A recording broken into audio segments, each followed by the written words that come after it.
Put that big-ass size 13 on and kick it for the homies.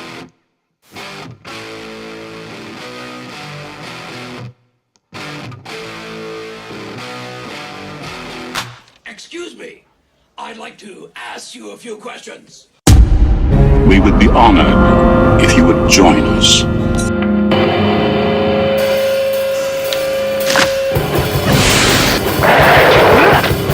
Dad?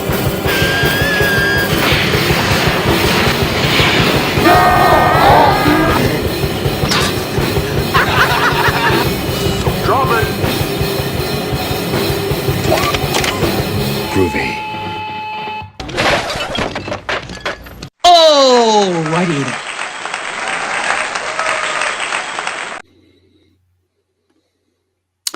Alrighty then. Welcome to the Video Store Clerks Podcast. How's everyone doing tonight? That's none of your damn business. I know. I'd appreciate you to stay out of my personal affairs. Once again, welcome. Welcome all to the Video Store Clerks Podcast. We are your clerks for the evening. I'm Dave. Chadman. Mike. And joining us once again, welcome to the store, my man Jeff. Hey, good to be here, guys. Welcome back. Great to have Thank you for having me. And you can check Jeff out last time, so. on the skeweredhead.com. And you can also check him out every Saturday night on Tales from the Podcast. All of Jeff's social links will be in the description below, so make sure you take some time to check that out as well. But moving on, our main event for this evening will obviously be Ace Ventura Pet Detective, celebrating its, 30th? Yes. Yeah, My 30 years. God, we're old. Yes. Wow. Mm-hmm. We'll be talking about that. We'll have our random clip of the week, all kinds of offbeat shenanigans, but we will start the program off as we always do with the news. Satan, it's the motherfucking news. Get those animals out of my room.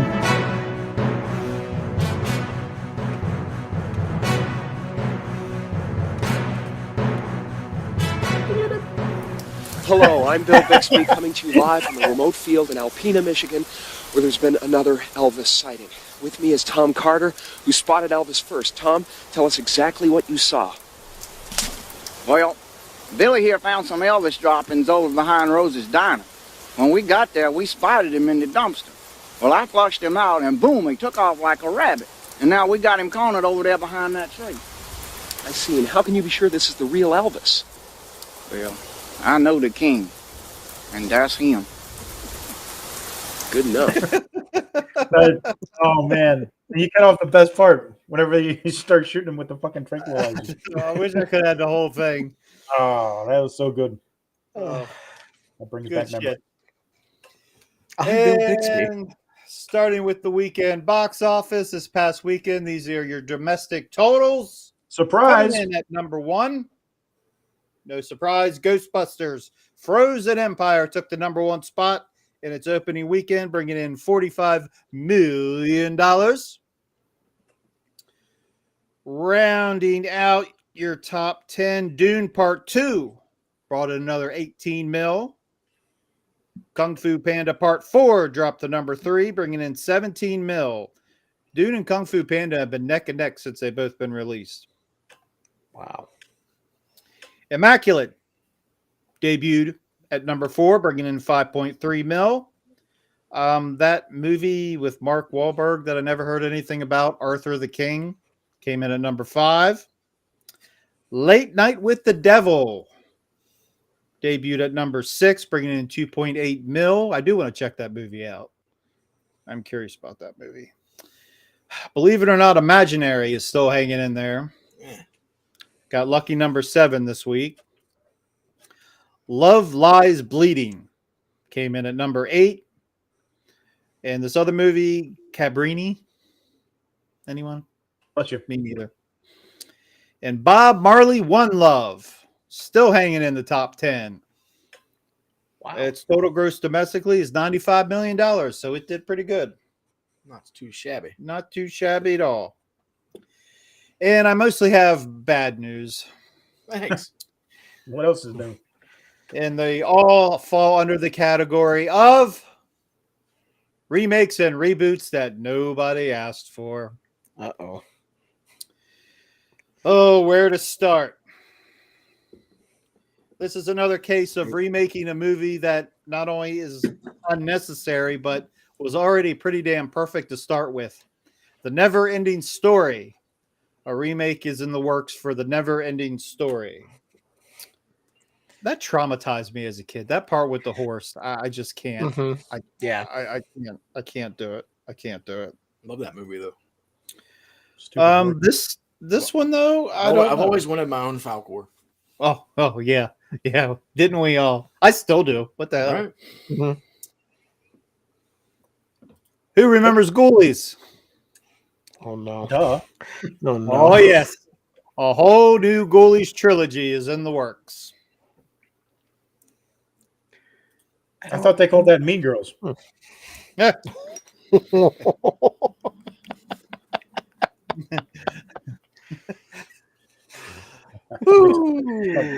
Oh no. Another Adam Sandler movie. What a surprise. But this one, Happy Gilmore 2, ladies and gentlemen. The script has been written and it is on the way. Shooter's Revenge. 96 that came out, I think. I don't remember. They don't need to be happening. Yeah, probably not. I'd say leave that one alone. I watched too. Coming to America, so I know it's going to happen. What are the odds that they get Tiger Woods in this film? I don't know. Oh boy, Pirates of the Caribbean. You know, I don't think I've seen any of those movies. Really? Well, they're rebooting the whole thing. All new characters. Of course. Why? I think I saw the first 3, and then after that, I was like, okay, I'm good. And you gave up after that? Yeah. I blame you. Sounds about right. Boondock Saints Part 3 might finally be on the way, but we've heard this before. We've heard this for years and years, but we'll see. We just discussed this the other week. Yeah. How would they have they Sean been? Flannery can stay out of rehab. Yeah, how they've been trying to do a part 3 forever, and we never thought it would happen. Now, maybe it's going to happen. Maybe they just fucking tease us. It'd be nice. And I don't want to do any more of those, so we'll end with this. Michael B. Jordan will be working with Ryan Coogler, who directed the Black Panther movies, are working on a mystery vampire movie. The mysterious project is rumored to feature Jordan as twins and involve vampires in the Jim Crow era South. That's all the information we have as of. Is it going to co-star Scotty M. Pippen? No. Alrighty then. Alrighty then. I don't think so. Oh, that's enough of the news. Only if they'll get Luke S. Longley. There you Sorry, go. I was a Bulls fan back in the 90s. I'm sorry. Only time to be So, one. I think everybody was. I had to Split be between the Spurs Lakers fan. and the Bulls, so I was conflicted. I mean, my Sixers weren't doing shit back then, so I had to watch the Bulls. I was obligated to be a Spurs fan. I had no choice. No. Anyway, let's move on. We got our Wyatt shirts on. Yeah, You have your I didn't Eagle get the shirt memo, on. I'm sorry. We don't have any Dolphin stuff. So what can I say? It's hard to find dolphin stuff in California, so I almost had the aquarium convinced to let me borrow a dolphin for the evening. What'd they say? Okay. I thought they were saying okay. It was dolphin speak for fuck no. Oh shit. That's no good. Yeah. No good at all. It's so hard to believe this movie came out so long ago. I remember going to see it. It was a packed theater, and everyone, man, the laughter, you could hardly even hear the dialogue in the movie a lot of times. A lot of This was Jim Carrey. I mean, Jim Carrey did a couple other things other than In Living Color. What was that one movie? Rubber Face. That he did. Earth Once Girls Are Bitten. Easy. Oh yeah, that's right. Earth Girls Are Easy. And a few other things, but this was his real, jumping off point because for our younger viewers, if you weren't around or if you were too young to remember, Jim Carrey was a fucking superstar. 94 was a hell of a year for him. One of the highest paid actors in Hollywood at the time. I think Tom Hanks maybe was only a little bit higher up the tier than him, but was The Mask, Dumb and Dumber. I mean, then 95 he did Batman Forever, and the list just went on and on. But this was pretty much. Oh, and of course, When Nature Calls too as well. But I don't think he was the highest paid at this point. I think no, not yet. It was later that year. If I remember the story correctly, he had written a check to himself, like a blank check for $1 million, and stuck it in his pocket to cash out at some point. Mm-hmm. And I think whenever he got the pay for Dumb and Dumber is when he was finally cash that check in. So that's always a cool story. Mm-hmm. Yeah. And I think another story I heard is when his dad passed away, he put that check in his dad's pocket. Yep. It's a real rags to riches story. And as people tend to be, they root for you on your way up the mountain. But when you hit the top of the mountain, they kind of turn on you a little bit. And that happened with Jim Carrey, I feel like, a little bit, especially when he tried to branch out and do things like The Cable Guy and Truman Show and the Number 21. I think I'm in the minority of a lot of people. I absolutely love The Cable Guy. Me too. So because it was so different for him. It wasn't the slapstick comedy. It was just so different. And he was playing a darker character. I'm like, I dig it. Right. There are so many people were like, I hate that movie. They're like, that wasn't Jim Carrey. I'm like, it wasn't the Jim Carrey you wanted. Right. But right. That was a good way to put it. I don't think I hate it, but I was thinking about it earlier because I was trying to figure out, what went wrong. And I feel like Jim Carrey is such a likable person in general that whenever he tries to play like a villainous character, it never really gets over. It's like, a wrestler trying to play a heel that's very like The Rock. When he's so popular that, whenever he plays heel, he's still over and everybody loves him. You know what I mean? So it's like, I don't know. Maybe it's just the bad guy isn't for Carrey, but he can still pull it off, and some people like it. I don't know. Maybe. Oh, and I forgot there was does anybody remember the TV movie that came on Fox sometime in the early 90s? It was called Doing Time on Maple Drive, where he played an alcoholic. No. That title sounds so familiar. Sounds like I may have heard it being advertised, but I don't remember seeing it. Yeah, because I was like real young when you. Yeah, so it didn't interest me, but I was a huge In Living Color fan. Oh, that's where I first saw James Carrey. Yeah. He was not Jim at the beginning. He was James. Yeah. The white guy. The white guy from In Living Color. Yeah, especially in the later years after Keenan left, after Damon left. It was pretty much Jim Carrey. That was the only. Well, Tommy Davidson was still there, but that was about it.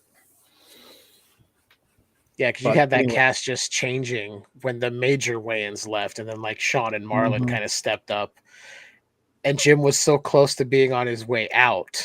You can kind of see when it was coming. Yeah, right. Because Keenan's in the back nine of his career, and Damon. They were trying to get Damon's career off the ground. Last Boy Scout, all that stuff, and it did all right, but he never became that major blockbuster superstar actor that I think they were hoping for. And then Jim Carrey broke out. The way Marlon, I wasn't even in there for a while. I don't know what year he came in. I remember Sean Wayans as SW1, the DJ. Yeah. So for the longest time, I had no idea. Then I was like, the name is so dumb because it's just Sean Wayans 1. Yeah, is basically what it means. So you had him there, and Kim Wayans. Kim Wayans was in there. A lot of people forget about her, and Jamie Foxx. She was hilarious on Living Color, man. Kim Wayans.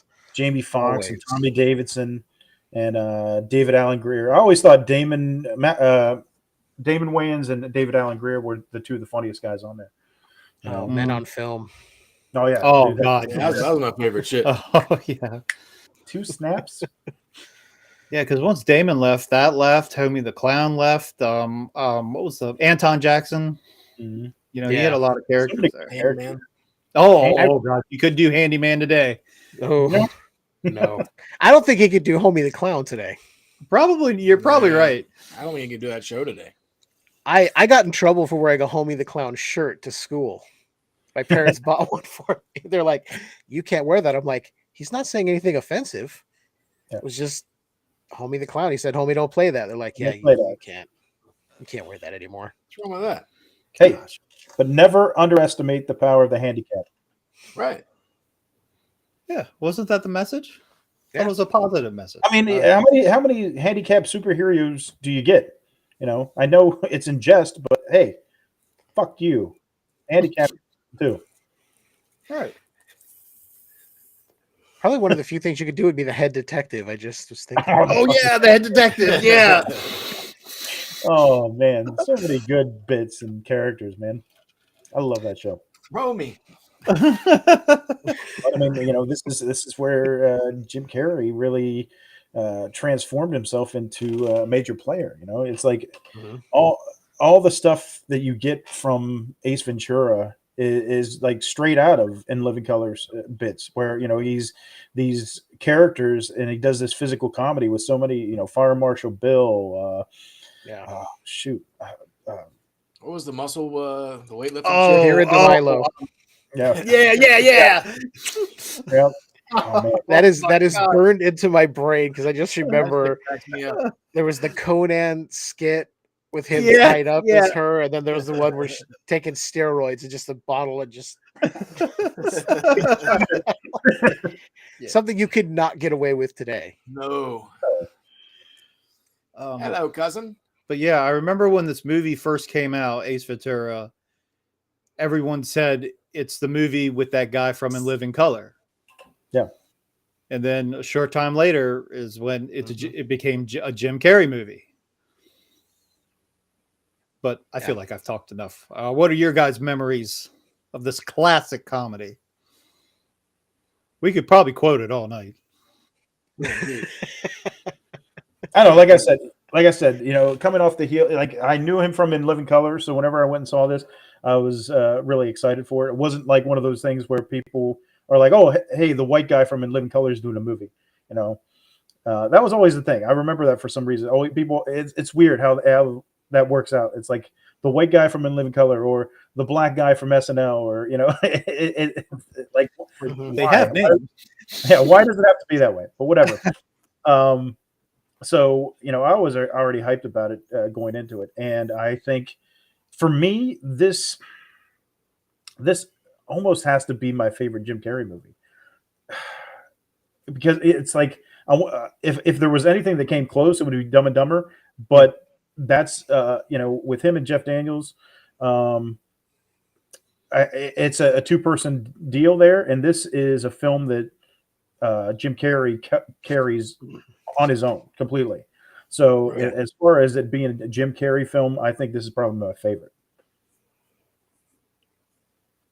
I think I'm right there with you because my parents took my brother and I to see this in the theater when it came out, which I was thoroughly amazed that they even wanted to see it because they did not watch In Living Color. Mm-hmm. My brother and I watched it, so we were like, "Oh, Jim Carrey's going to be in this funny movie. Let's go see it." Leases out. Yeah, I remember seeing Watched this this earlier and friends back in what, I guess middle school. Mm-hmm. And I mean, that's pretty much all you fucking heard the rest of the year was just people quoting this film. And that's when you know you got something. When you know kids, you know, when they're out on the playground saying, "Oh, righty then," that's when you know you got something. That's when you know you got something big. I had a friend in junior high and into high school who memorized the sequence at Shady Acres where he would do the whole slow-mo and then let's see an instant replay. He memorized that whole thing and would just do whatever actions he wanted. It would do that whole thing just randomly throughout the day. We're like, all right, cool. You have committed to the bit, sir. Execute a button hook pattern, super slow mo. Halftime. When he smacks his face on the bench. Oh man, It still cracks me up. Man, that looks so stiff, man. I was watching that back the other night, and I was like, man, that was a stiff shot because he committed to that. It was just like, even if it's a cushioned leather, like you smack that shit. He didn't bounce or nothing. He just planted. How did he not break his nose? I think that's what I was wondering because I was watching this earlier, just as a refresher, even though I've seen this so many times. Yeah, and yeah, that scene comes up, and I'm like, how? God, that sounds painful. And then I'm wondering, how many takes did he do? How many takes did they do to do that? I'm like, hopefully it's one. And they were like, can we get you to do that again? It wasn't quite loud enough when you hit. No. Fix it in post. I don't know. For me, like the beginning of the movies, like just cracks me the fuck up whenever he's dressed up like the UPS guy. Yeah. And then he's just fucking destroying this package the whole way. Such a great opening sequence too. It's like you get him and he's taking this package and he's smashing it 15 million different ways. Whenever I see that, it's like the meme of, hey, the Amazon. This is how the Amazon driver handles my packages, or whatever, because everything ends up broken or whatever. But yeah, it's such a good introduction, and he goes through that whole sequence, and then he finally tricks the guy. And the thing that I always had a problem with was he replaces the dog with a fake dog, right?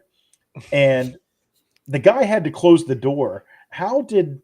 And then when you see the shot of the dog by the door, when he's like, get away from the door, like it doesn't match up because he would have had to knock over the stuffed animal to close the door. Just one of those small things. But well, I was saying to Dave earlier too, because we were going back just watching clips and shit, and then like that scene where like the guy comes and chases him down when he's in the car and it's not starting. And he's like, how do you know where? I don't know how he knew where he was for one, and then two, like why didn't he just grab his ass and pull him out the window? Yeah, because the window was wound down and he's just sitting there beating the shit out of the car with a bat. Yeah, like I would have just snatched him out of the car and beat the shit out of him with the bat, and then got my dog back. Semantics, it's those little things. Yeah, we criticize, but at the same time, we can overlook because it's such a good scene and such a good film overall, and it doesn't take away from it in any way, as far as I'm concerned. But it's funny. Go ahead. I'm sorry. I'll chime. No, you go ahead. Go ahead. Finish. I was just going to say that that whole sequence. You finally realize that he's saving the dog from the guy, and then the car won't start, and then he does the whole "it's alive." It's like so much good stuff. Jim Carrey is just so on point. Yeah, go ahead. Whenever he takes the package up the elevator and just throws it out into the fucking hallway and starts playing soccer with it. Before that, the elevator door is closing on the package, and he's like, "Oh." Then he launches it and starts kicking it like a fucking soccer ball. We're going downtown. I like the look on the people's faces that whole sequence when he's running it by like the rungs on the wall. That old guy's just looking like, what the hell's he doing? Like, I'm never getting anything from that delivery service. Like, holy shit. The guy's like, yeah, it sounds broken. Probably. I'm sure it was something nice. I was reading earlier because I was going through trivia about it, and Randall Tex Cobb, who plays the guy who he's given the broken package to, the black around his eyes, that wasn't makeup. The director said, no, he showed up to set like that. We assumed it was from a bar fight, so we didn't question it. I was like, yeah, probably a good thing. Probably a good idea not to question where he got the two black eyes. That's probably why he actually seemed hungover, because he probably really was. And they said it's probably a bar fight. I'm like, get away from the door. That explains a lot. Assholes in the mirror may be closer than they appear. There's so many good lines just in that one scene. Yeah. I mean, just the whole opening scene, it's like it's nonstop from there. The laughs are nonstop. Yeah. I love like Mike said, it's alive. It's alive. Yeah. And then he bites his hand. Yeah, he has his head sticking out the window like the dog. it's. I mean, it sets the tone. Like that's the perfect introduction to the character of Ace Ventura, and that embodies everything about him. You know, the great lines, the physical comedy, the just over the top, character, to where it's not. Some people might think it's ridiculous, but I think it's great. Yeah, I mean, every scene he's in, like at the beginning, you can tell what kind of movie it is. Like, because then after that, the cutscene goes to them stealing the dolphin, right? Yeah, and then it goes back. Well, it goes from him. He returns the dog to the woman. Remember that? Oh yeah, they're real friendly around here. How can I repay you? Well, there's been some damage to my car. It's a high performance machine. How about I take off your pants instead? Okay. Gee, let me think. And it's all the little things too. Like, yeah. It's like, who sucks dick like that? The little things like Ace drives like a maniac. Yeah, little things like that, and I like how they don't make him like a bumbling idiot. He's actually a really great detective. Yeah, he's competent. He's just eccentric. Yeah, that's the word. That's the word for sure. And the way that's what that was one thing I read too. Is like Jim Carrey said, "I'll do this," but one of the things was he goes, "He can't be just a bumbling idiot. He needs to be competent." Yeah, as a detective. I'm like, that makes it better, because if he was just a bumbling buffoon, right? Yeah, if you try to play him as like a Leslie Nielsen in Naked Gun, like I don't think it's going to have the same effect. I think it would fall apart. No. Yeah, that wouldn't be very good at all. I mean, because we've seen it before. Yeah. It's just that's the whole scene, and this is jumping forward, but when the murder of Roger Penactor, and he starts doing the door because he's like, "Oh, Dude, but here's the thing." Oh, he cracks me up. Just this. This soundproof glass. I think we watched that scene like 10 times earlier. Losers.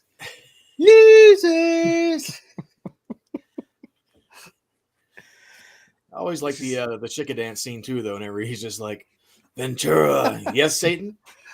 Dude, I say that shit all the time. I don't know why. It's one of those animals in there. It's one of those scenes, man, where it's just like, I don't know. It's one of the weird scenes. I always point out like a weird scene from a film I like, and it's one of those ones where it just sticks in my head. It's not the most popular one, but it's. Anytime I watch this movie and I see him grab the palm front and just walk by, I'm already going Ventura. He walks by, and I don't know if this ever works, because you see once he gets to the corner, there's like a whole pile of them. So he does this like all the time, and it's like, no, it doesn't work at all. And Mr. Shikadance is such a weird name that I don't know. I like that name for whatever reason, and played by the legendary Mark Margolis. Very small role, but that guy's an icon, and he's one of those guys that shows up, and you're like, oh, it's that guy. And then I knew him from this, so when I saw Scarface years later, I was like, oh, hey, that's Shikadance from Ace Ventura. Yep. And then he's in Breaking Bad, of course, later on, and numerous things. Yeah, he's fucking great. Legend. Sucks that he passed away, but he lives on in these great films. Exactly. I just like how he walks into his apartment to check out for the animals or whatever, and like you can look around, like they're like panning around the apartment, and you see like the dog door in the freezer for the fucking penguins. And just why are you not like, what the fuck is that? It's like, oh, well, maybe it's one of the things, because he knows Ace is such a fucking weird guy that he's just like, all right, what's a weird guy has a weird refrigerator, whatever. But what's all that pet food for? Fiber. Go ahead, snoop around. I just like how he's like trying to get in, and he just jiggles the keys as like the subtle hint, like, guys, hide. Come on. He taught all the animals the code. That's the 3 code. jiggles means hide. Yeah. Like, what the fuck? And they had time to coordinate all that. Right. So he rewards them later by letting them all sit around in the room when he has Courtney Cox over. Yeah. Yeah. Come to me, my jungle friends. very well could be. Alrighty then. And the animal training was very impressive. I'm just like, how did they do that? Yeah, to coordinate all those animals to be that still. I mean, I don't know how many shots it took to get that nailed. Well, we just watched a like an interview with him, and I think he said 3. 3. That's pretty good. Wow. Yeah, because he was even like commenting, like all the animal trainers and stuff, like complimenting them and about how good they did, and how they were really hands on and everything. I think this movie made me want to have a monkey like Spike. Dude, I wanted a monkey for years. Me too. I was like, come on, look, he's pacing with him, he's jumping up and down with him. Who wouldn't want this little companion to be hanging out with you? Like, I've always wanted a monkey, a skunk, or a raccoon. I don't like the basic animals. And a lion. That's a little difficult. A lion? You ain't lying. I wanted the penguins. I thought that was always cool. Come yeah, to me, like my penguins number. coming out of the fridge there. That was funny. Right? It's like, wait, what? Oh, how do you have penguins in your apartment? Like, I understand the birds, cats, dogs, raccoons, penguins. I think he had an otter. I can't remember what else, but He had all kinds of shit. Fucking parrots, fucking monkeys. Then there's the scene wherever he's fucking finally walks into the police station and meets a Quado. And he's talking about the roach. Homicide. Solve that one. How you gonna solve that one? well, first I look for a motive. Yeah, and he can fight too. In this case, the killer saw the size of the insect's dick and got insanely jealous. They're all like, ooh. And then I'd lose 30 pounds. Parking his wife. And then we meet Tone Loc. Was this the only movie he ever did? What's that? Tone Loc. Tone Loc? No. I'm sure he's been on other stuff. I have no idea. It's the only thing I've ever seen him in. He was in Heat. Oh, yeah. No. In small. I mean, he's always, they've always been small. Yeah, he roles. just has little guy roles. I don't think there's anything that he Little was cameo. really the main thing. And poor Tone Loc, he's Ace's only friend in the whole department. Poor guy. He's in Ford Fairlane too. Oh, was Really? he? I don't remember that. Yeah. Slam. I need to go back and watch that again. I love that movie. Yeah, we need to do a Dice episode. Unbelievable. Do a Ford Fairlane episode.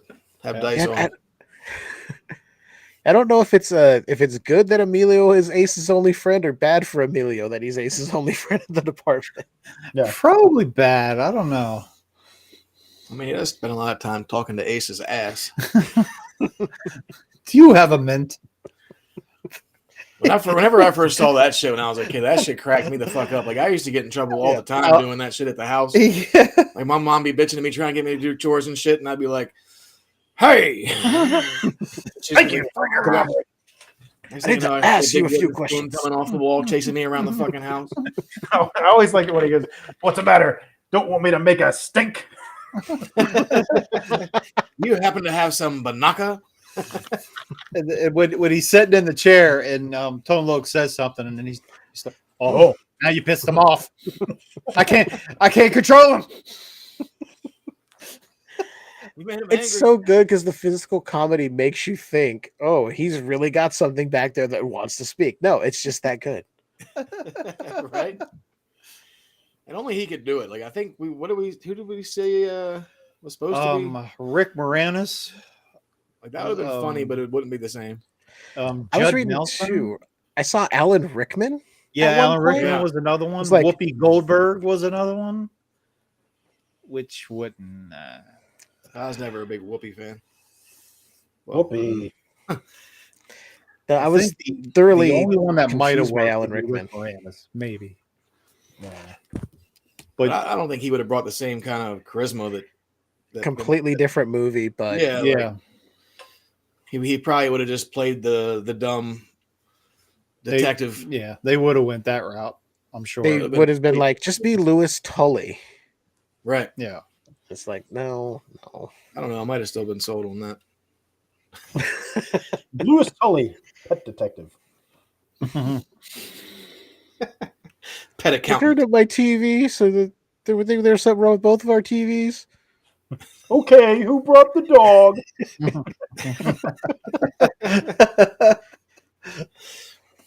He'd be loving the dog. Nice little poochie. We have a milk bone. I just watched that last night again too. Somebody should mash that up. We just saw Frozen Empire. But yeah, that's why Jim Carrey had a big hand in writing this movie and developing the character. You know, everything from the hair to the walk. I think even driving like a maniac was his idea too. Yeah. And a lot of it was just off the cuff. I think the part where the slow motion when he's in the psych ward, and that's all I know there's more. That's all I can think of off the top of my head. Well, they said like he ad-libbed the "alrighty then" line, which became the iconic line of the movie. Yeah, I know his little hand motion. He was trying to get that to catch on, but it didn't quite. Like, alrighty then is what everyone remembers from this. Her. Dude, like the well, me and my friends always said "Holy Testicle Tuesday," so. The scene where he fucking goes over to what the fucking guy's house for the party. Udo Kier's house. And he's just in there like sniffing the hors d'oeuvres and like tasting them and spitting them back out, and walks by the fucking violinist and yanks his That's arm. the one that cracks me up the most. Every time I see it, I laugh. Every time. I've seen it a million times, and every time he walks by that guy and pulls a string, and that was actually his idea too. That was something I was reading earlier. That was I'm like, that makes sense. They're just walking by like, yeah, I'm just gonna yank his arm and see what happens. Because everything's so random with Ace. You know, I think I don't know. I think maybe that's, you know, one of the inspirations for me in my life. It's like, because I'm a very random person. I say a lot of off the wall shit, and I think it might have traced back to maybe Ace Ventura and a couple other films. But yeah, I don't know if it was this film or what, but I don't know. I just love that off the wall, just random shit. Because I always say when people are like, "You're fucking weird," and you say a bunch of random shit, and I'm like, to me, be my friend. To me, it's like I prefer it that way because life feels so scripted to me a lot of times. Whenever it's like you meet somebody, it's like, "Oh, hello, how are you? I'm fine. How are you?" Everything just seems scripted. You already know what people are going to say. So if you say hello and I say something fucking off the wall crazy, to you, you're gonna be like, "What the fuck is this guy talking about?" But it's something out of the ordinary, and it's like breaking that pattern of the same old repetitive shit. And I prefer that. I prefer people to be creative and have this whole nuance to them where they're going outside the box. I'd rather have that than the normal scripted stuff. So if you ever think I'm just fucking crazy, then I probably am. But you know, that's a little bit of a justification for it. I think any of us that saw this movie at a certain time, it probably explains a lot about our sense of humor and the way we act. So I think we're all we understand exactly what you're saying here. Because I said to these guys before, whenever we were watching Pee-wee's Big Adventure, and Pee-wee's at his house, and he's doing all this weird, goofy shit, and I'm like, that's me, because like whenever nobody's around, it's not like I'm doing it for entertainment purpose. People are like, "Oh, you're just trying to be goofy to be the silly guy or whatever around people," and it's like, I'm no, the same way. I do this shit whenever I'm alone. It's like there's so many times whenever I'm in my house and there's probably people that are walking by wondering if somebody's being murdered inside because I'm just like screaming or doing something insane and there's nobody else there. We're essentially doing our own version of Pee-wee looking in the mirror with the tape going, "Ah!" Yeah. I've done, rabbit dog, toothbrush, just for your own amusement, and that's how Ace is, especially when you're talking about the scene where he's at the house of the billionaire. It's like whenever he goes outside to investigate, It's like he's climbing along the rail, and he's got the Mission Impossible music playing or whatever, and he climbs along the inside of the rail like he's got to get around it. But no, he's just doing that, and then he jumps back over the rail onto the walkway and goes through the door. It's just for his own fun amusement. and that's what's so great. That's why I love this character.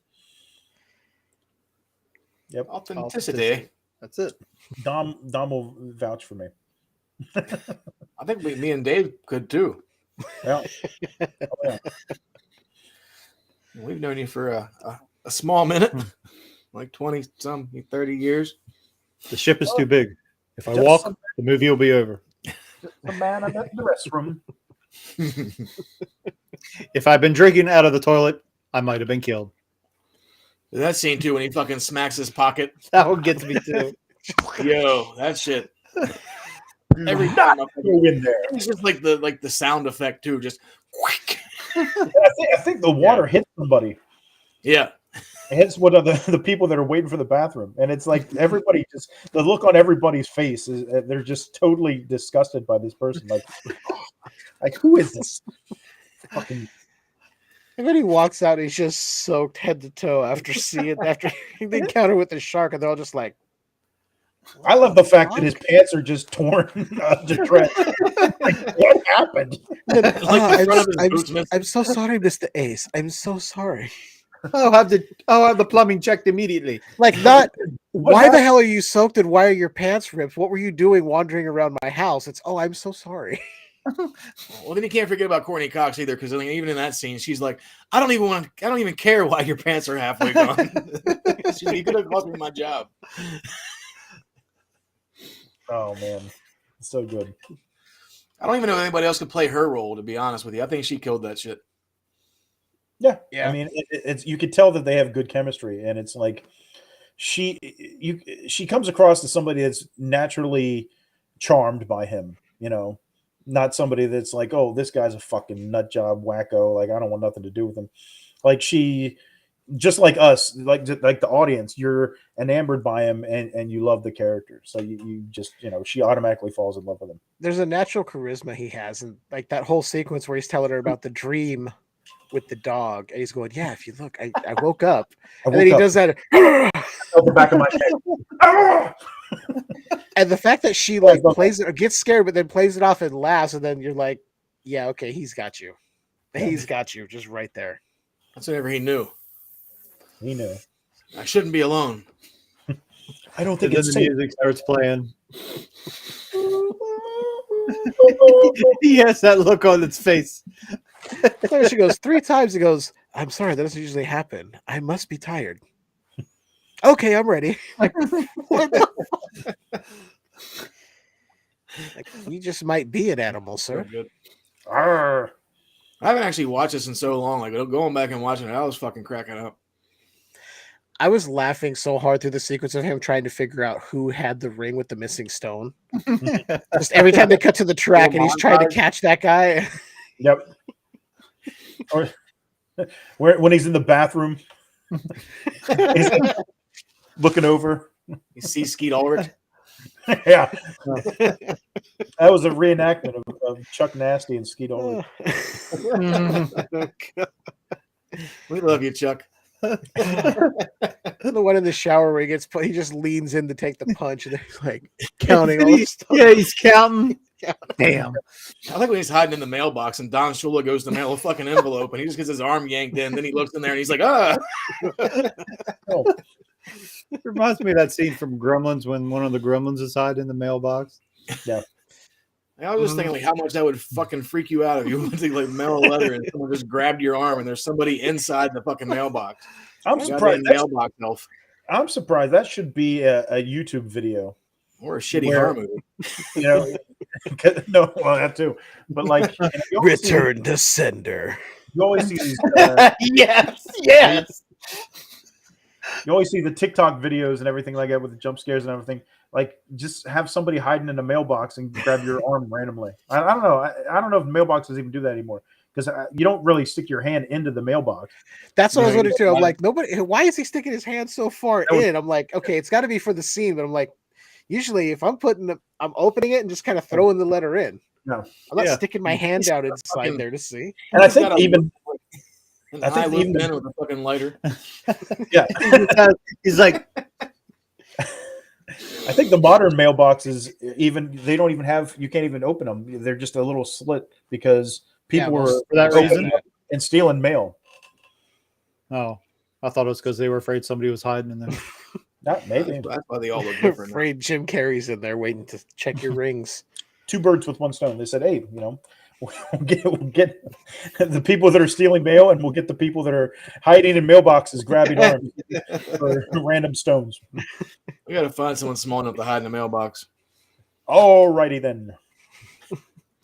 Yeah, when he's trying to get the guy on the track field, and finally after the third or fourth time, he just chloroforms the fucking guy. Like I'm not gonna catch this fucking.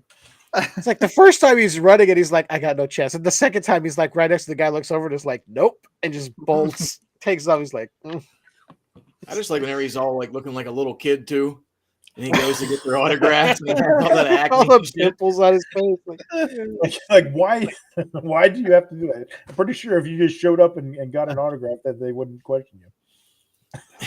So when he tries to arm wrestle the guy with that horrible looking beard, Gets And the thrown guy across just throws the him bar. across the bar. So good. fucking good. then I think the other one is when he's trying to run the guy off the road.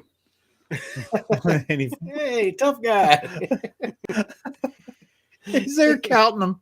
Damn it. Get some fucking binoculars out. Pulls out the binoculars and counts. I'm gonna say too, I think Sean Young is fantastic in this. Like she just He's hot, too. nails. Good old Sean Young. That man. helps. Einhorn, Lois Einhorn. What's funny is I actually served her once. I worked at an amusement park here, not Disney, the other major one. I'll say it, Knott's Berry Farm. And she actually came through and served her at the window that I was at the restaurant I worked at inside the park. No shit. And I was like, yeah, I was done. Didn't say anything. Didn't try to blow her cover. She's just there to have a good time. Served her, walked away, and I go, I just served Sean Young, and everyone was like, "Who's that?" I'm like, What? "What?" You know, It's like, hey, you're a Blade I Runner. thought I maybe mean, you served your papers. Like you could you've been summoned. you should have just kept it low key. You should have like dropped off the food and leaned in and whispered, "Lace us out." Walked away. man, so many things I wanted to say after the fact, but I was just like, "Oh shit!" Everyone was like, "Who's that?" I'm like, "Oh, I work with a bunch of idiots." That'll happen. Yeah, she does a great job as Lois Einhorn, man. Your gun is digging into my hip. And that whole part when he finds out is so over the top. Yeah, it's perfect. And When especially he has the plunger on his face that he's throwing up in the toilet, burns his clothes. and especially after the whole Batman debacle where she lost the role of Vicky Vale. Yeah. It was everybody said she was hard to work with and she was whatever, who knows. But this had been this is 94, so 89 was Batman, so she's still around, and this could have been like a big comeback for her, and it didn't end up being anything. She did a bunch of other films after this that weren't really notable, but I would have thought that this would have kind of brought her back into the limelight, and it didn't. So, Well, she was trying hard to get the part of Catwoman in Batman Returns too. Mhm. Yeah. I think she showed up to some Showed up interview in a costume, and yeah, they said after that it kind of we were like threw her off for a bit. Yeah, It's terrible. but no, I think she was great.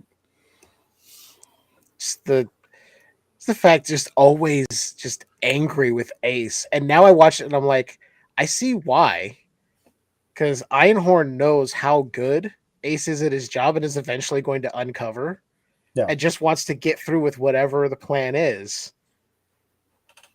Because even the whole Roger Podacter murder scene, she has a look on her face like he's getting way too fucking close. Yep. And it's like, just those little things like that. I'm like, she knew exactly how to play this part. Mm-hmm. Especially you pick up a lot of those little things that she does the second time you watch it. Mm-hmm. You know, once you know. Melissa. Everyone scraping their tongue. Yeah, even the dolphin scraping their tongue. You're the dolphin doing it. That was something that I never paid attention to because I was so worried about everybody else spitting and scraping their tongue. And I was like, this time I'm like, oh, even the dolphin is like, oh, I'm like, wait, what is that implying?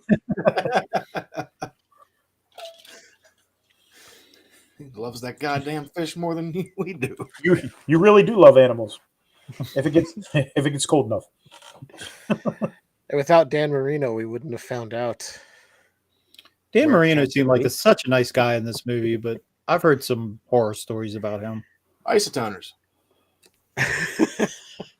Die, Dan.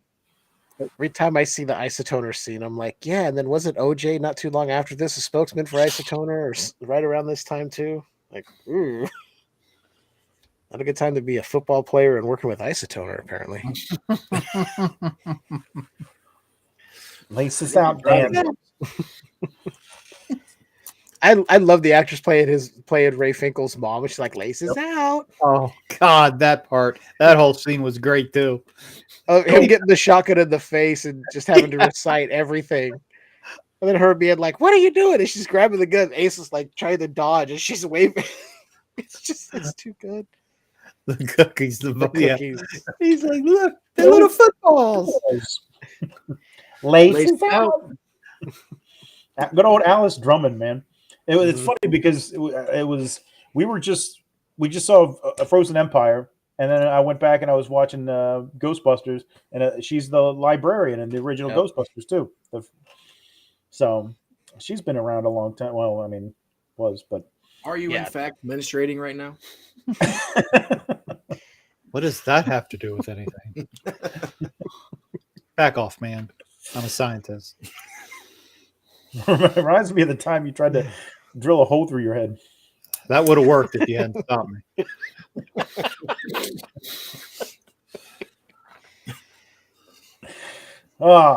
So much goodness. Print is dead.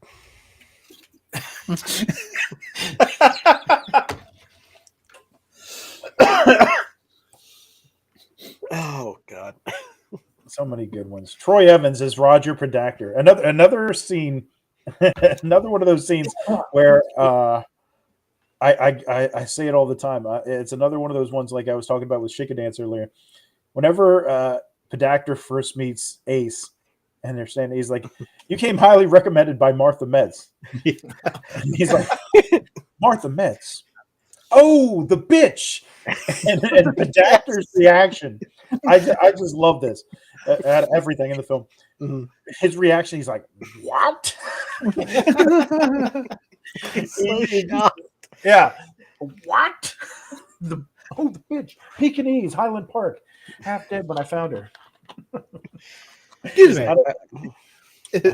And Courtney Cox is just. Now, do you guys remember the scene with him as the dolphin trainer? I was just going to say that, man. Yeah, I didn't realize that wasn't in the theatrical release. And there was like additional footage later, and I'm like, I'm watching it. I'm like, that whole scene is not on streaming. Like, and that's one of my favorite. And I was like, scenes. I must have seen it when I had the VHS back in the day because I remember it there, and I'm like, it's not. Why wouldn't that be right in there? Yeah, there was a couple scenes that were apparently not in the apparently there's a bar scene where he gets in fight with bikers or something. And I think the concert scene with Cannibal Corpse went on longer. Yeah, that's right. Yeah, more Cannibal. He was on stage. Yeah, because that whole thing cracks me up too. Whenever he comes fucking just bebop dancing through there, he's just like. Does he try to crowd? I can't remember. That guy's headbanging. Like, thank you. Does he do crowd surfing or does he get thrown? Because whenever he's coming back to that back stairway, he gets like thrown. I can't remember if it was from what it was from in the extended scene. I think he was on the stage and then he got thrown off the stage and then they pushed him over there and threw him down the stairway. Oh. What's the password? New England New clam England chowder. Is that the Is that the red or the white? Oh, I can never remember this. White. White. Yeah.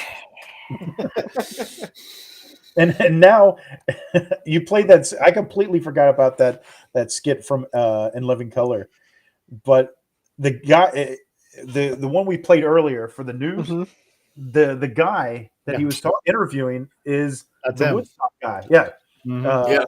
Rainer Shine.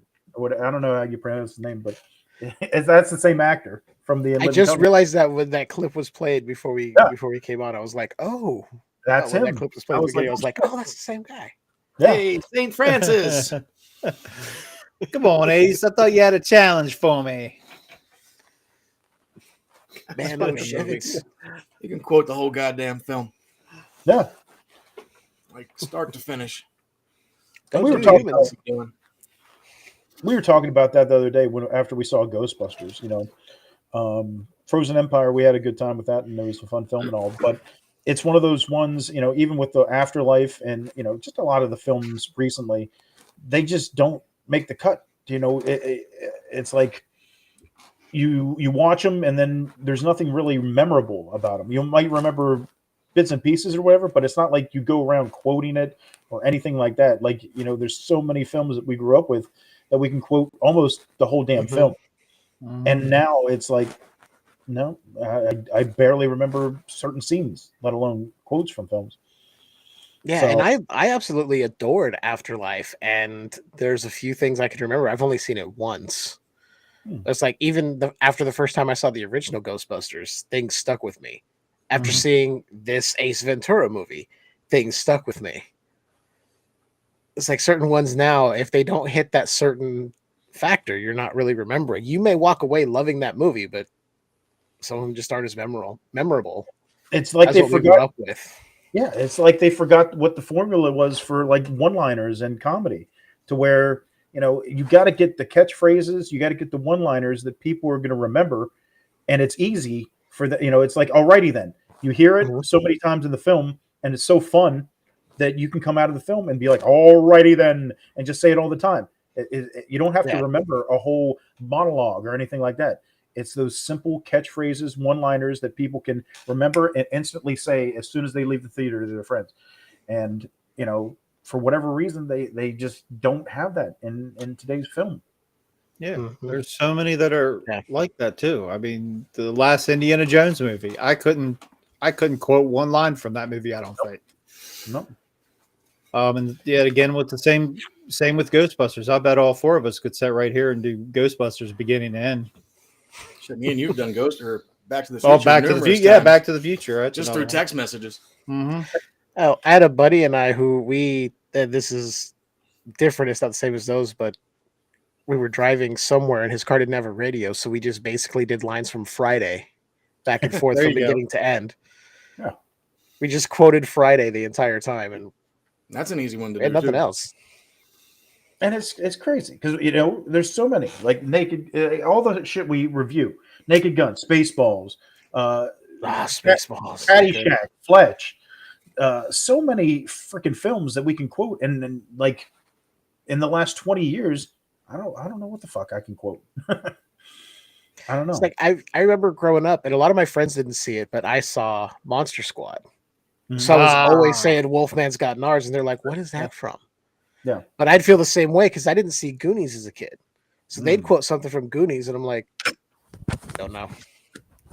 I was the Monster Squad kid. I wasn't a Goonies kid, so Monster Squad was my shit. Still is. Oh yeah. My name is Horace. Are you dead? Good. As we all wanted to have the friend like Rudy from Monster Squad. Everybody wanted to be leather Rudy. jacket. Yeah. I was Rudy. Meanwhile, I was more like Horace. I wanted to be Rudy. Drop the candy bar, AJ.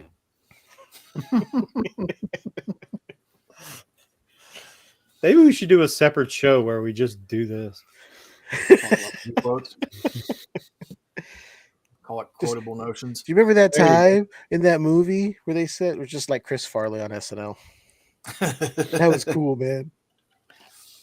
That one time at band camp, They just do like little fucking key and peel shits whenever they're on the outside the hotel. The Masons is my shit. Even that shit, this one time at band camp, that was everybody was saying that shit. Yeah, like wow. Shit disappeared. Nobody cares anymore until this new one comes out. But still, even like that film, which wasn't like the greatest or whatever, it was one of those ones where it had a line that you remembered, and people said it all the time. We were just talking while you went away about how, their films nowadays don't have those one-liners where you, as soon as you leave, you can say it. You don't have to memorize a bunch of shit. You don't have to see the film 20 different times just to know what the fuck is going on. It's those small things that resonate with people and carry on. And it's just a different world. Everybody's out for the money. Instead of those one-liners or those phrases, catchphrases, whatever that we remembered, now it's sequences or moments, and a lot of that is fleeting. Yeah, it's like in the moment, oh, I'm gonna remember this, and then later on I was like, do I really remember what happened? But you give us some good lines, we're gonna quote that shit all the time. Yeah, I mean, I can pretty much recite all of Die Hard. Yeah, I was just thinking Die Hard too. And it's just the way society is now. We've been conditioned. Everybody with social media and TikTok and everything like that, everybody wants to sit and watch the 10-second, 30-second, 1-minute clips and just scroll through all day long. You want to see that quick, flux of energy in your brain, and they don't have the attention span that they used to. It's like, I don't want to sit down and watch a 2-hour movie. I want to watch 2 hours worth of clips, like 1,000 clips. Yeah, and it's like, what's the difference? Yeah, to me, because I've done the scrolling like on Instagram for a couple hours. That's mostly because I'm like, you know what? I don't feel like watching a movie. I just want to look at dumb shit right now and just kind of disconnect, disconnect from the world in general and do that. That's me. It's like when I watch a movie for me is like, that's the good thing. This is just like, I just need something in front of my face and scroll. And I've done it for 2 hours. I'm like, I could have just watched a movie instead. So I was like, but with us, they go, I don't want to watch a 2-hour movie, but you scroll TikTok for 3 hours, 4 hours a day. But at least with our generation, we can appreciate both. It's like the younger generations that only grew up with kind of this stuff, and going forward, that's all they're going to know. And it's like, if you try to sit them down and say, oh, watch the 3-hour movie, they're going to be like, what the fuck? And just lose interest because they've been conditioned to like these short clips and everything like that. That's how they're trying to watch anything in black and white. Yeah, but it's like we can appreciate both. We can sit down and watch the bullshit for a couple hours and be like, all right, I'm going to go watch this movie for a couple hours and enjoy it as well. And, it's just like, if you sit down a kid right now and you play Xbox or PS5 or anything like that, they're going to be like, oh, this is great. But then if you sit them down and be like, oh, here, play this fucking NES game, it's the shit, we loved this shit when we were growing up. They're gonna be like, what is this fucking 8-bit garbage? What the fuck? You grew up with this shit, you fucking pilgrim? It's like this walked so you could run on your PS5, okay? And they just don't have that appreciation. So very few do, unfortunately. Depends on the series. Yeah, I'll agree with that. I found myself liking less and less series and more movies. And when I do go back to a series, it's something that either I've already watched or watched as a kid. Yeah. Or it's something that I know is short enough that I can get into, like maybe a first season, see what it's like, and then figure out from there. Yeah. Right. Like I just finished that series Food Bar with Arnold on Netflix, and that shit was funny.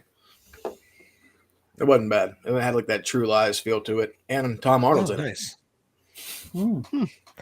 Yeah, I started going back through Smallville because I love that show. It's still fine. It's still fun. I'm still disappointed that Tom cheesy early 2000s. Get up in all its glory. Yeah. Oh, I don't believe you, Melissa. John Cena's magnum opus. She's just the mark for Cena. It's okay. Hey, I'll say this: Cena does some things well, but out of what I consider the three main wrestlers to turn actors of The Rock, Cena, and Batista, I'll take Batista doing even a small role over the other two any day. Wow. That's He's got acting chops compared to the other two, I feel. I didn't think he was terrible in that Knock at the Cabin movie, even though the movie was fucking just boring. Yeah, I wasn't a huge fan of the movie, but I liked him. I didn't think he did bad. He played a pretty good emotionless guy. Mm-hmm. I think him as Drax is the perfect thing. It's like small doses of fun. Mm-hmm. You know? It's one of those things, like everyone talks about the MCU casting Robert Downey Jr. perfectly as Tony Stark, and I'm like, yeah. Also, don't forget, Dave Bautista as Drax is pretty much perfect casting for that character that James Gunn wanted. I don't see anyone else being able to do the serious thing and then just laughing at the most ridiculous things that aren't really funny, but still getting people to laugh. Spot on. Yeah, because Anyway, his sense of humor in that series is freaking great. Well, a year later, in 95, we got a sequel, When Nature Calls. What do you guys think? Missed the mark big time. I still like it. It's not anywhere near the same movie. Yeah. No. It's not.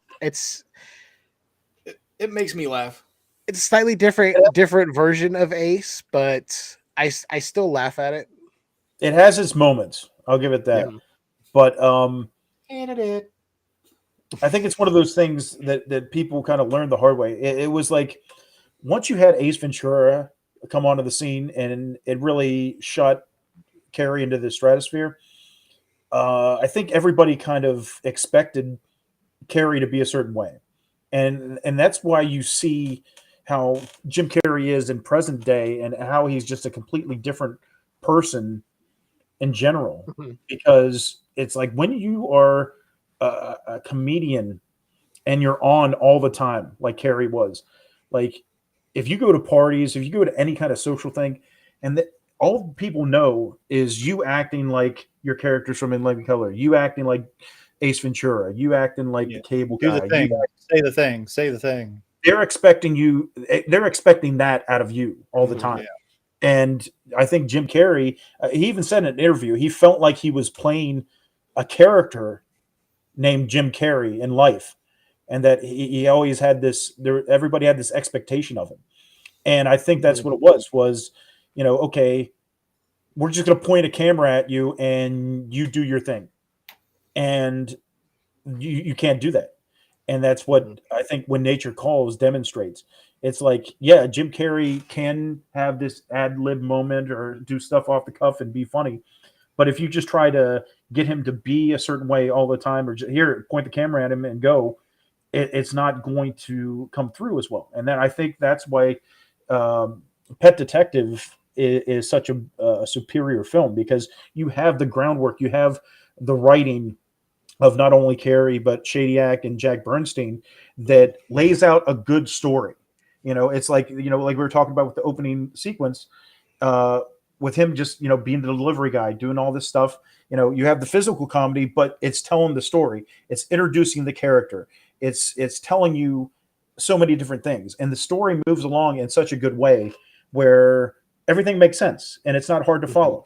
But then you get to something like When Nature Calls, and it's like, oh, this guy's in the jungle and he's looking for a bat and he's doing all this. It's just, you're taking a goofy character and put it into a completely different setting, and it doesn't really make sense. And it's like, that's where the writing and the storytelling really stands out. And with Pet Detective, you had that groundwork, you had that format to where, okay, we're going to tell a really good story, but we're going to have a really good actor that can fucking nail the character and deliver everything we needed to. And that's why it comes out so good.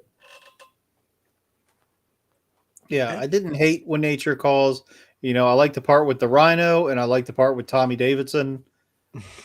But the part with the darts, when he gets hit with the darts. Chicago. I just like the spitball scene. That shit cracked. That was pretty funny. Yeah, but I can't quote When Nature Calls nearly as much as I can Pet Detective. There's less lines I know from Nature Calls than there are from the first one. Like way And less. I think it's one of those things where his star hit, so they were like, "Oh, he's big. We need to get a sequel." So Yeah. bigger budget 100%. doesn't always mean it's going to live up to the first one. Had they Rush- waited a little Rush- while and Rush- maybe Rush- like let's really get a sequel that would be worthy of the original, you maybe could have got something different. But And there's a that's reason we didn't get a third one. for sure. And it's probably because people were like, "Eh." Well, that's another issue with Hollywood is that Hollywood doesn't give a shit about the story. They care about the money, plain and simple. Mm-hmm. They're never going to care about the story. They're not going to care about anything. Us as fans are on a completely different wavelength as the studio execs because they're only caring about the bottom line. And what happens is even now, even back then and now, it's so comparable to where you have a hit and you're like, okay, we got to strike while the iron's hot. We don't have the time for somebody to come up with a great script and a great story. We're just going to say, hey, throw this shit together, get it out there so we can make that money. And that's all they care about because it's like, oh, okay, yeah, we could wait 5 years for a great script to be written and everything be good to go. But in their minds, that's too long and that people have already forgotten about the character and moved on. So it's like I said, the studios say, oh, let's strike while the iron's hot. And they just go in there and they don't care about the script. They don't care if it's a great film. They're just trying to grab that cash while they can. I mean, we just did Wayne's World weeks ago. So, I mean, it was the same thing with that sequel. Yeah.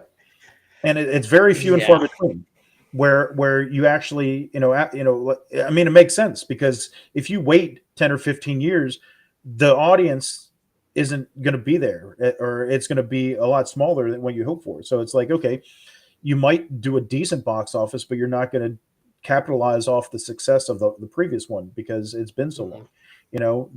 Like with the new Beetlejuice, it's one of those rare examples where, it's been so long, but I think the audience is still going to make it a blockbuster hit just because, and from what I've heard, it's supposed to be really good. I have high hopes and I hope although I heard people saying like, well, wait a minute, what's with the family? Why isn't Beetlejuice the main character? And people are like, did you see the original?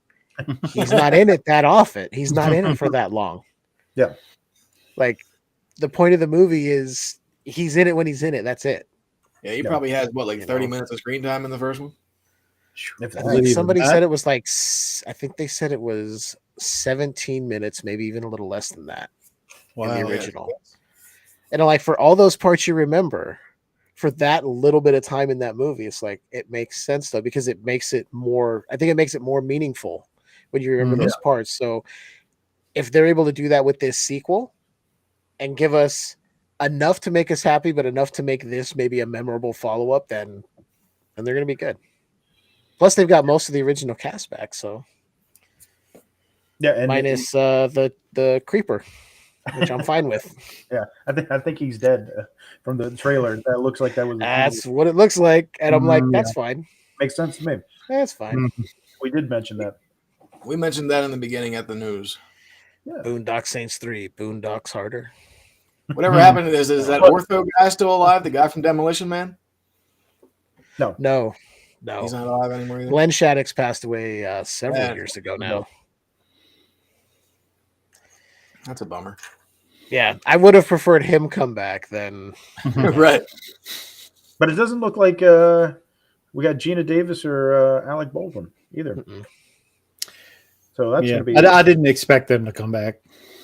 Alex, I figured they probably moved on, finished their business or whatever, and eventually. Yeah, Alec moved on to murdering people on yeah. Allegedly. Alec's a little busy right now. Allegedly. He's got some stuff going on. Yeah. Michael Keaton was only in Beetlejuice for 17 minutes. And I think that's a good formula as well. It's not funny, Melissa, because it might be true. Don't give him any ideas. But yeah, whenever you have a character like Beetlejuice or anybody for that matter, it's like less is more because you leave the audience wanting more. And that's the key. if you oversaturate it, if you did like an hour long bit of Beetlejuice, you're going to be like, oh, this guy isn't as funny, or Right. You take those key moments and you maximize them. Yeah, it's And that's Heath what makes Ledger's Joker, the first two Alien movies. Mm-hmm. The first, Yeah, Alien's a really good example because you don't see the xenomorph. and that's what That I think much. one of It's the mistakes very- Resurrection made is they Predator? showed him way too much. Keep him in the dark. Yeah, that movie was terrible. I don't The care new how one much looks Ron promising. Perlman is in it. There's not enough Ron Perlman to save that movie. Yeah, the new Alien looks really promising, though. I'm excited. I saw for that teaser and I was like, oh. It's the same thing with Blade. Ron Perlman wasn't in it enough. Yeah, it's like, why? It's Ron Perlman. Right? What the fuck? Does anybody remember the cartoon? I know it existed, but I don't remember seeing a single episode. I saw some of it. I think I saw glimpses of it as much as I saw the Mask cartoon. Right. So, And they came out around the same time. And then Yeah. they had a crossover episode, apparently. and then Where there was Ace a Ace Ventura got to be the Ventura mask. Junior movie or something with some kid. Oh gosh. Just like Yeah, I this never was- even what? saw the Junior movie. I just saw the cover and was like, nope. I remember they made a big deal about it on like Cartoon Network during the day. They're like, "Hey kids, we got Ace Ventura Jr." I'm like, if anyone's letting their kids watch this, I feel bad for them because this is a half-assed attempt to capitalize on the name Ace Ventura. And they did it with the mask too. Poor Jamie Kennedy. I kind of feel bad. I for him. tried to Needed the watch money. that. Poor guy. Actually, I did watch it all the way through, and I was like, "What the fuck is this?" Like, if Wasn't you're like not his going son to the one that found the mask or something? I think What's that? Milo was the only character that returned in the Son of the Mask. It's an old ass dog. yeah, it's just Was that the same dog in Ace Ventura? Which Or was one? it just the same like breed or whatever? Huh? Milo the dog? No. Oh, it was different. Okay. Well, never mind then.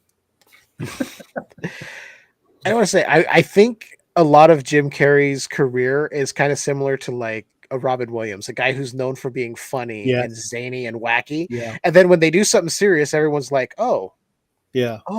you can do that?" And in my head now as an adult, I'm like, "Of course they can," because most comedians have a lot of dark shit Yes. Right. that happened. Yes. And they can pull from that experience to hit those notes. Yeah, I mean, it's And like of course- whenever.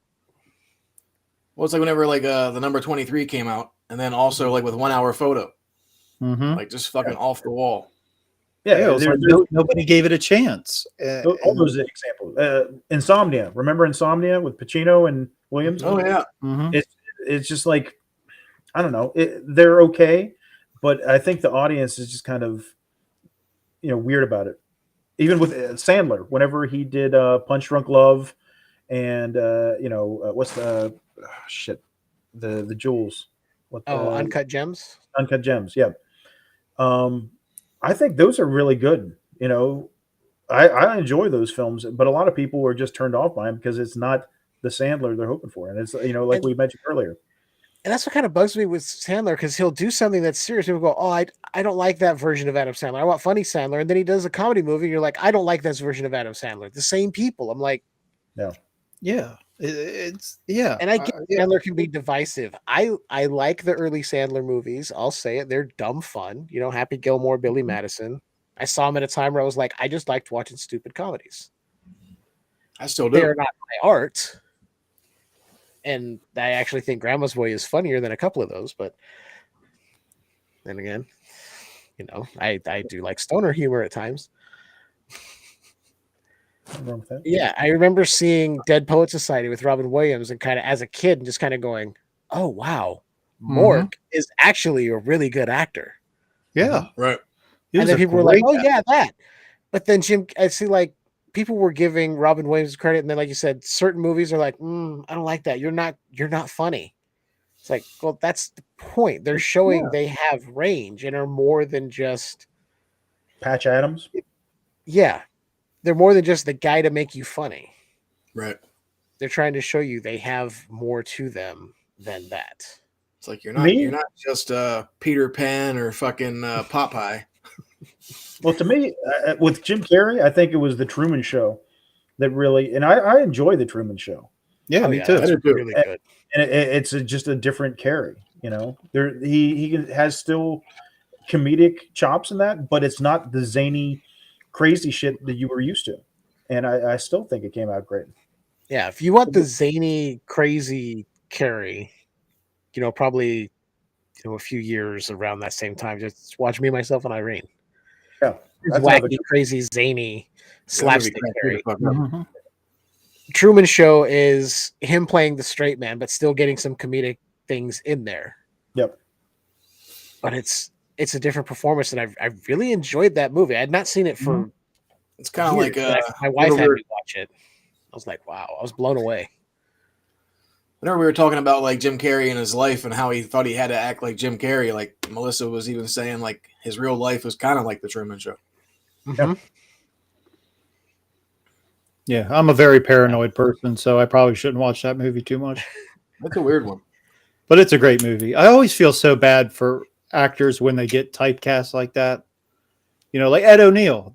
That's another one. Ed O'Neill was cast. I think it was Air Force One or something like that. He got cast in. He was a special agent, and when they did test screens of it, the camera panned up and showed Ed O'Neill, and people started laughing. And it was supposed to be this really serious part. So they were like, "We're going to have to recast your part." And it's like, man, fuck.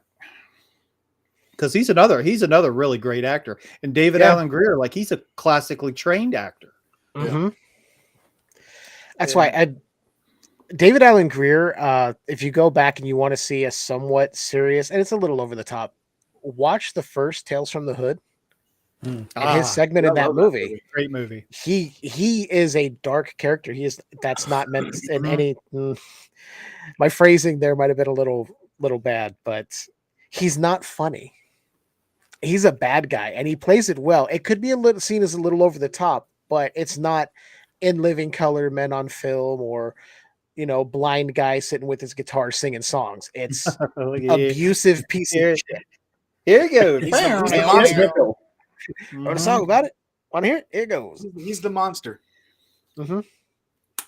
I love and that every movie. time I watch that segment, I'm always like, God, why hasn't he been given more serious roles where he can really shine? Because we know he's funny. Bad for him, man.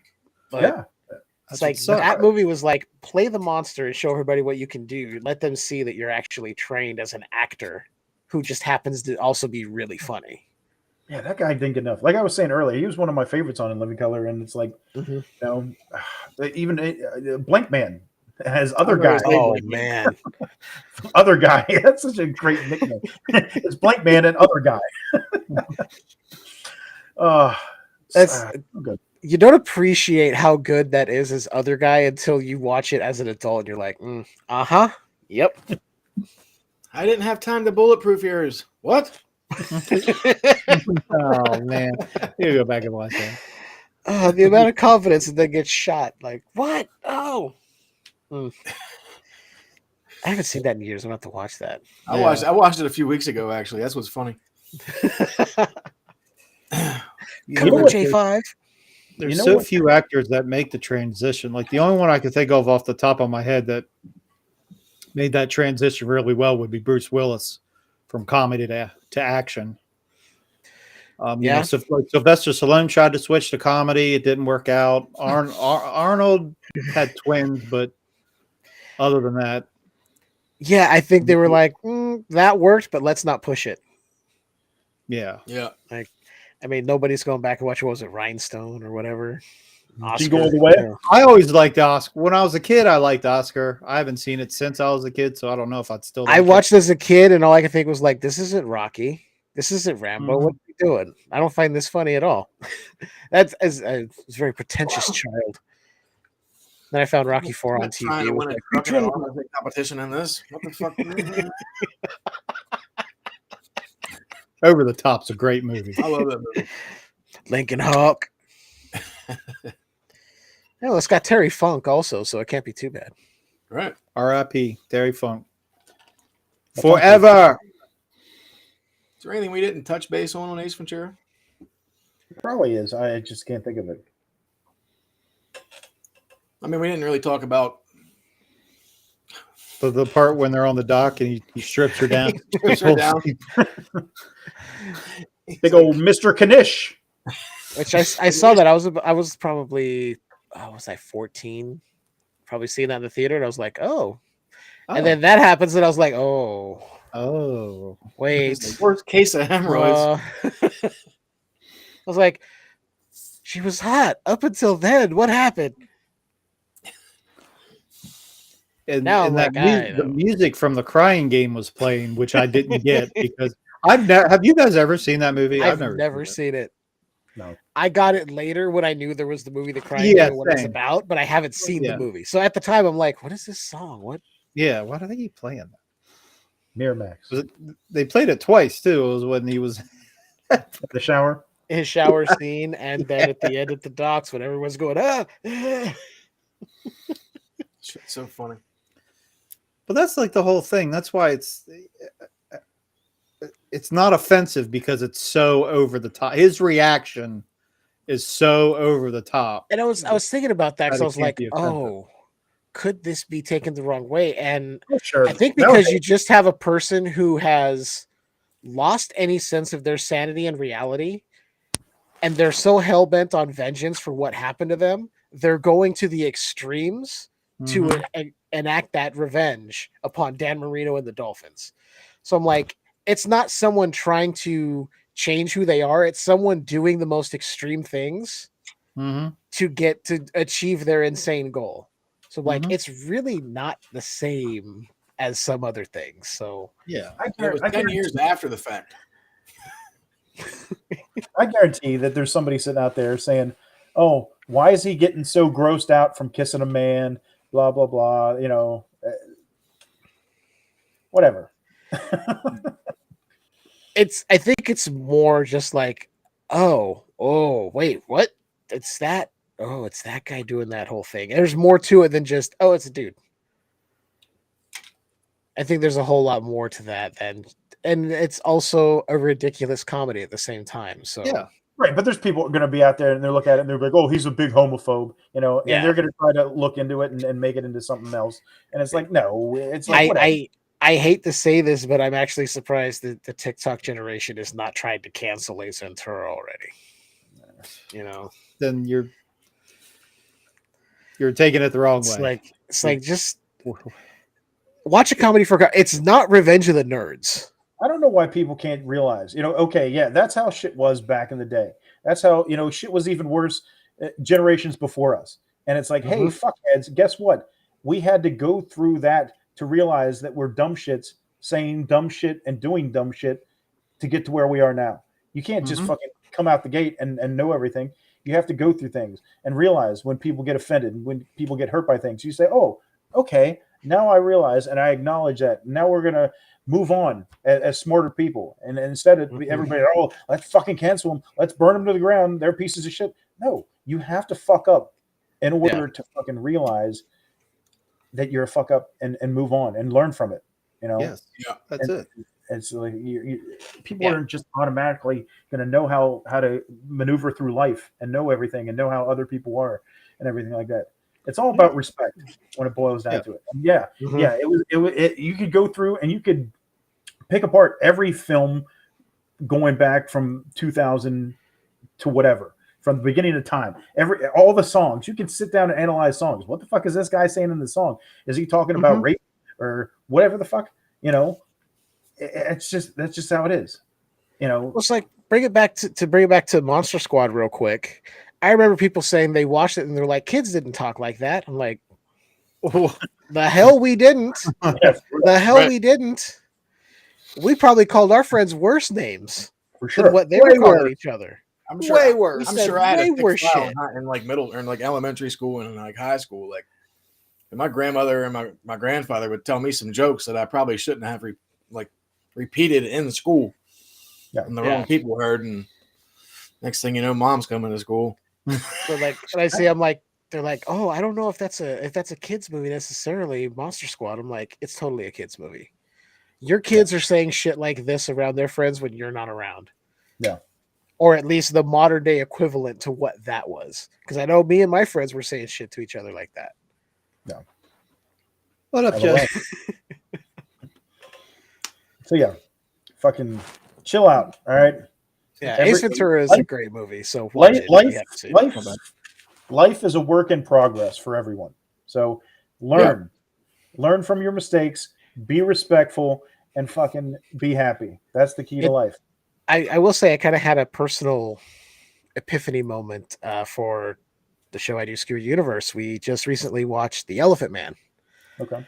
And I had not seen it ever. So it was the first time watch. And then as we were doing it, my wife brought up trivia that Roger Ebert said he didn't understand the message of the movie.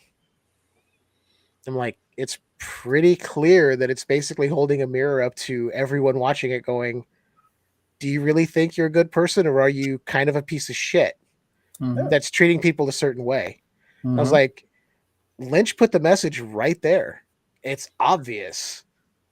So, but yeah, I kind of had that moment where I was like, have I been a good person? Maybe I need to do better and learn from this. So it's, we're all still learning. Nobody comes into life knowing everything and knowing how to act and do things. No, the world's I agree with you 100%, Mike. The world is so fucked up, and everybody's programmed differently. You think people in the heart of Africa have the same mentality as people in America? No, fucking everybody comes from all different walks of life. They've all been programmed to their environments and everything like that. And like I said, it's a work in progress, and you're going to learn. And if somebody says, "Hey, I'm offended," and you can talk to people, you can respect their opinions and everything like that, that's the way to go. You know, but we're getting too deep. We're going to talk about fucking Ace Ventura, God damn it. This is getting too serious. I offended somebody. Bring it back to the comedy. Alrighty then. Is your number still 911? You better be out of here when I get out of this bathroom. Is it number 1 or number 2? I just want to know how much that matters. The look she gives him when he asks that, like, what? Like, really? I just want to know how much time I have. I just want world peace, Jess. Okay? I want everybody to hold I'm going to hands. point out on this map. No. We're gonna say we're gonna play Heal the World after this episode. Everybody hold hands. Come on, hold my hand, Chad. We're gonna sing Kumbaya. Hold Dave's hand. Get the fuck out of here.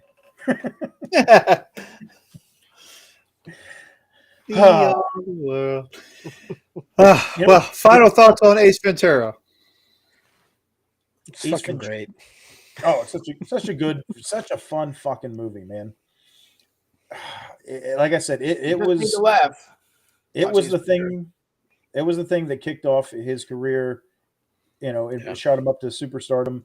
And like I said, it's one of my favorite Jim Carrey movies, if not my favorite. It's got to be my favorite. I'm gonna come out and say it's my favorite because fucking I'll get heat for this. But I think one of my least favorite Jim Carrey movies is Eternal Sunshine of the Spotless Mind. I've never seen it. And so a lot of people like that. That's why they'll be like, Mike, fuck you. I love that movie. But I don't know. I just hate the concept just because. I like it, but Ace Ventura is definitely my favorite Jim Carrey movie. Yeah. But I hate the concept of Eternal Sunshine. Like the idea that you're going to erase people from your memory. It's really fucked up kind of movie. The more you watch it, the more you realize you're like, this is just fucked up. I'm just not that type of person. Like, I get it. There's people out there that like, oh, I'll never talk to my ex and fucking they're a piece of shit or whatever. And I wish I could erase them from my memory. I don't know. I'm just not that way. It's like, you know, if somebody's a piece of shit to me, I want to remember that. And, you know, it's in my database and I'll just move on with that information. And it's like, I don't have to harbor any kind of ill will. It's like, okay, you suck and I'm going to go on. So I don't have to erase you from my memory. You know, I take the good with the bad. So I don't know. The concept of Eternal Sunshine just turned me off. So, but this is definitely my favorite flick. He just nails it. The comedic, physical comedy, just everything. The one-liners, the mannerisms, the story, everything came together so smoothly. And it's just one of those ones you watch and you're like, oh my gosh, I can't believe I've just, sat through the full movie because it just goes so quick and you had so much fun. Mm-hmm. Yeah, it is a quick watch. Yeah, it is. Yeah, I didn't realize watching it earlier when Dan Marino was getting kidnapped, and I went, "Oh wait, we're already that far. Okay, shoot, Yeah. Right. holy shit, it's almost done." It's a fast ride. And like I said, before with the writing, you got to take the consideration because it's just like with Ace Ventura and Nature Calls, two different completely films where it's like fucking Masterpiece and Master Mr. P. Master P. Master make it say Ooh. and the even later the same thing with Dumb and Dumber, Masterpiece, Dumb and Dumber 2. No. It's like you can tell, when you have a great actor like Jim Carrey or Al Pacino or Robert De Niro, when you actually have a great story and they can apply themselves and be the great actor they are, then it all falls into place. But it's not like you can just throw them on in front of a camera and say, okay, go. And it's going to turn out comedy gold or the Oscar winning performance. That's not how it works. And it all falls into place. So you got to give credit to not only Carrey, but the writing team. What was it? His name Shadyac. I think he worked with Carrey on a couple other films. But I think this was his first major motion picture that he directed. Yeah. This was the first one, and both he and Carrey thought, okay, if this doesn't do well, our careers are done. Because this was his first directing gig and Carrey's like first major leading role. Yeah. And this is make or break. We can either take off or we can be crushed. And luckily for both of them, I mean, Jim Carrey's career obviously has gone on longer, but they both hit. Yeah. Lucky for all of us. We all won.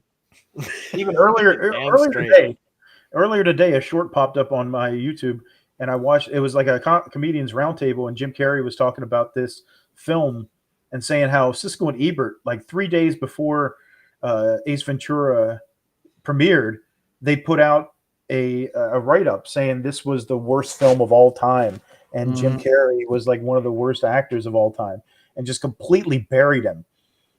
Because they'd already seen the film. They got a pre-screening or whatever as critics and just completely buried him.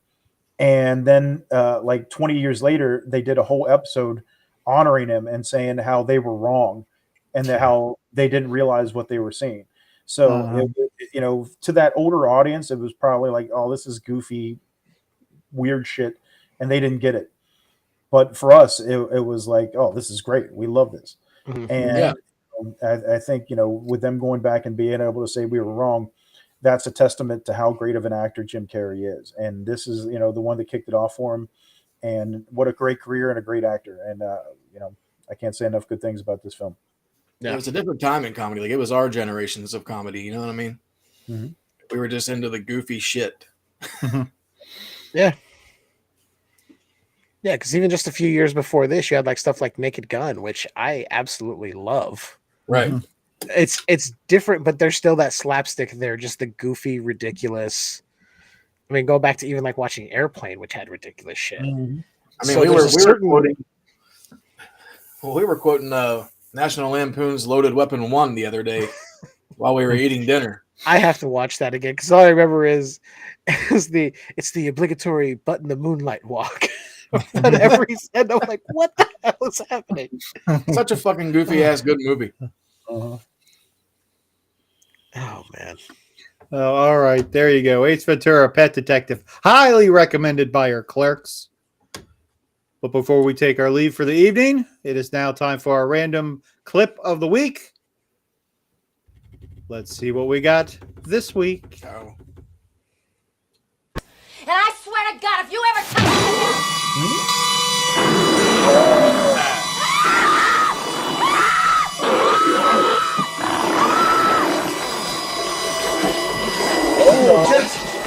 Just tell it. Call you Billy. I'm just going to go now. Another classic. That movie's so fucking good. I fucking love Creep Show. That's great. Man, I want to go back and watch them too. Both of them.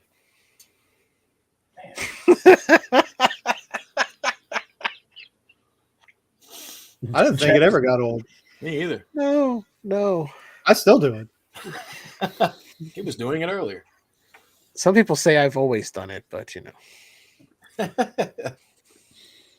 accused of talking out of my ass all the time. Yeah, and I'm not even bent over. Weird. All right. Even though our Weird boy Chuck guy, Cassidy's Ace. been joining Weird us guy. tonight, we want to pass along this little ad. Dun, dun, dun. You know him from Bastard Sons of a Judas Goat, Stoner Nasty Gore. Nation, Graveyard Talk, and the video Store Clerks Podcast. He is the creator of Stoner Gore, Chuck Nasty. And if you have a craving for extreme horror, the following titles may interest you. Thirsty, Sludge, House of Flesh, Going to Hell, Fresh Kills. All available now in Kindle and paperback, only at Amazon.com. Bam. That's it. All right. There you go. And all those links are in the description as well. And Mr. Shikadance, thank you for joining us. Of course. It's always a blast, man. I'm so glad to come back again. Yeah, come back anytime. Hopefully we'll have you back on. We won't be doing a show next Tuesday. So no show on the 2nd, but we're going to come back with a show on April 9th. Do Michael Judge's Office Space. Michael Yeah, Judge. if you guys are willing to open the door and let me into the shop, I'll come by and talk office. It's space always with you unlocked. guys. We don't lock the doors around Yeah. here. Nobody comes in anyway. Yeah. Sweet. I can get behind that curtain finally. That's where Mhm. Chuck's been, just behind the curtain. Women's been out back by the dumpster. Yeah, for months. Curtain jerking. All right, so that's it. We're going to get out of here. We thank you so much once again for joining us.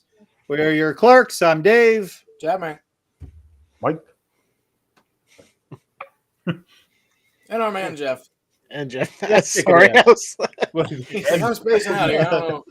Oh, So, I didn't want to step on anybody's outro. Have a good night, everybody. Thank you again, and we shall see you in 2 Tuesdays. 2 Tuesdays. Yes, baby.